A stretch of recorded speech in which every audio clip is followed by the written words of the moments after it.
Pregnancy test positive ஆகி initially scan எடுத்து heart beat எல்லாம் பார்த்ததுக்கு அப்புறமா நெக்ஸ்ட் ஸ்கேன்ல பார்க்கும்போது லோயர் லையிங் பிளாசண்டா அப்படின்னு வந்துருச்சா, அந்த மாதிரி லோயர் லையிங் பிளாசண்டா இருந்ததை பார்த்து நிறைய பெண்கள் வந்து பயந்துடுறாங்க. ஐயோ என்னவோ பிளாசண்டா லோயர் லையிங் இருக்கே, இது பிளாசண்டா ப்ரீவியாவா ஆகுமா, ப்ளீடிங் ஆகுமா, அபார்ஷன் ஆகுமா, அந்த மாதிரி வந்து நிறைய வந்து பதட்டத்தோட பயந்துடுறாங்க. ஏன்னா பிரெக்னன்சின்றது ஒரு சென்சிட்டிவான விஷயம். அதனால மாமிஸ் யாரும் பயப்படாதீங்க. லோயர் லையிங் பிளாசண்டான்னு வந்திருக்கா, பயப்படாதீங்க. இனிஷியல் ஸ்டேஜ்ல ஆக்சுவலி கரு உருவான நாள்ல இருந்து அது கொஞ்சம் கொஞ்சமா வளரும் போது அந்த கரு பெர்மனண்டா உட்காரவும் அதை தாங்கக்கூடிய அந்த பிளாசண்டா உட்காரவும் அது வந்து இடத்தை தேடுங்க கர்ப்பப்பையில. சோ அது ஏதோ ஒரு கிடைச்ச இடத்துல, நாமளும் வந்து பஸ்ல ஏறும்போது ஏறினோடனே கிடைச்ச சீட்ல உட்காரலையா, அந்த மாதிரி அது கிடைச்ச இடத்துல ஒரு இடத்துல பிக்ஸ் ஆயிருக்கும். அது கீழே, அதாவது நார்மல் பிசியாலஜில பிளாசண்டா மேல குழந்தை கீழேன்னு இருக்கும், இப்படி இருக்கும். சோ அது வந்து பிளாசண்டா கீழே குழந்தை மேலன்னு இருக்கிறது தான் லோயர் லையிங் பிளாசண்டான்னு சொல்லுவாங்க. கொஞ்சம் நம்ம வந்து நம்மள ஸ்ட்ரெயின் பண்ணிக்காம இருக்கிற வரைக்கும் பக்குவம். ரொம்ப ஸ்ட்ரெயின் பண்ற மாதிரி பண்ணணும் போது அதுக்கு காம்ப்ளிகேஷனா மாறவும் வாய்ப்புகள் இருக்கு, ஆனா கம்மி தான். ஓகேங்களா?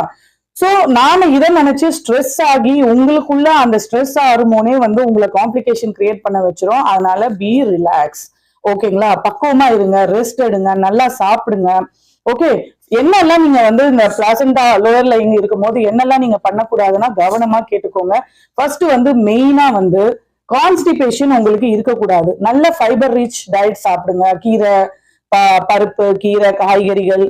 அடுத்து வந்து உங்களோட மோஷன் டைட் ஆகாம நல்ல தண்ணி குடிக்கணும். ஓகேங்களா? இனிஷியல் ஸ்டேஜ்ல வாந்தி எடுத்து நம்ம ஆல்ரெடி பெண்கள் எல்லாம் டீஹைட்ரேட்டடா இருப்பாங்க.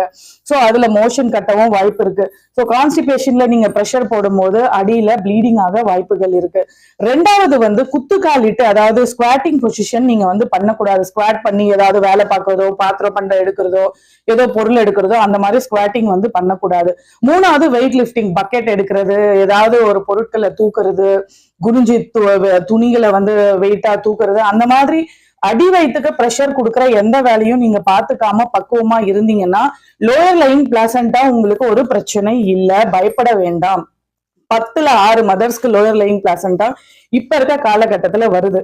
அதனால நீங்க பயப்படாம தைரியமா இருக்கலாம். நல்லா சாப்பிட்டு நல்லா தைரியமா இருங்க.